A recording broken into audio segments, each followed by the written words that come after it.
আসসালামু আলাইকুম। আমি মোহাম্মদ কাউসার আলম, প্রোপাইটর কৃষক বাড়ি এগ্রো। তো আমি আজকে আপনাদের সাথে যে কথাটা বলবো সেটা হচ্ছে অপরিচিত ধান চাষের ঝুঁকি এবং পরিচিত ধান চাষে কৃষকদের মাঝে উদ্বুদ্ধকরণ বিষয়ে। তো আজকাল আমরা অনলাইনের যুগে অনেক বিভিন্ন জায়গায় বিভিন্ন পেজে ইউটিউবে ব্লগ দেখি, যেখানে বিভিন্ন আকর্ষণীয় ফলন, নতুন নতুন জাত রিলিজ হয় বলে আকর্ষণীয় ফলন, সর্বোচ্চ ফলন, রোগবালাই, পোকামাকড় নাই, এসব আকর্ষণীয় কথা বলে কৃষকদের কাছে বিভিন্ন দেশি জাতের ধান অনেক দামে বিক্রি করা হয়। তো আসলে অনেক সময় কৃষকরা এটা জানে না বা এটার আবাদের নিয়ম কানুন জানে না, যার কারণে ক্ষয়ক্ষতি হয়।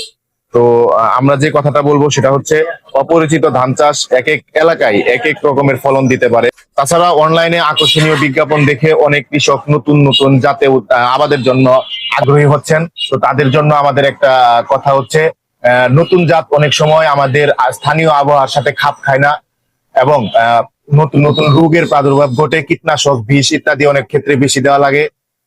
আবার নতুন একটা জাত যখন আপনি নতুন একটা কৃষককে দিবেন, তো কোনো কারণে যদি এই কৃষকটা করতে না পারে তো পুরো জাতটাই বদনাম হবে।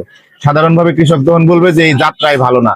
তো আপনারা যারা ভালো ভালো কৃষক আছেন, যারা প্রচুর পরিমাণে জমি জমি আবাদ করেন, তারা চাইলে স্থানীয় যে পরিচিত জাতগুলো আছে এই পরিচিত জাতগুলার পাশাপাশি অল্প কিছু নতুন জাত করতে পারেন। কারণ আমরা এটা বিশ্বাস করি, আমাদের যে রিসার্চার যারা আছেন, বিজ্ঞানীরা যারা আছেন, তারা দিন দিন অনেক ভালো ভালো জাত উন্নয়ন করতেছেন, জাত উদ্ভাবন করতেছেন।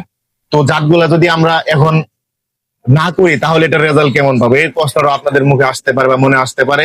তো আপনারা চাইলে অল্প পরিমাণে করতে পারেন প্রাথমিক ভাবে।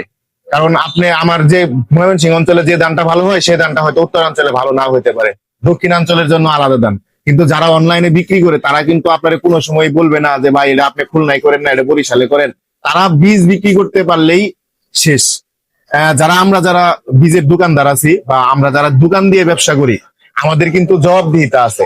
আপনি আমার একটা কৃষককে আমি দিলাম, ধান হইলো না, দেখবেন আপনি পুরা এলাকার কৃষক নিয়ে আমার দোকান ঘেরাও করছে।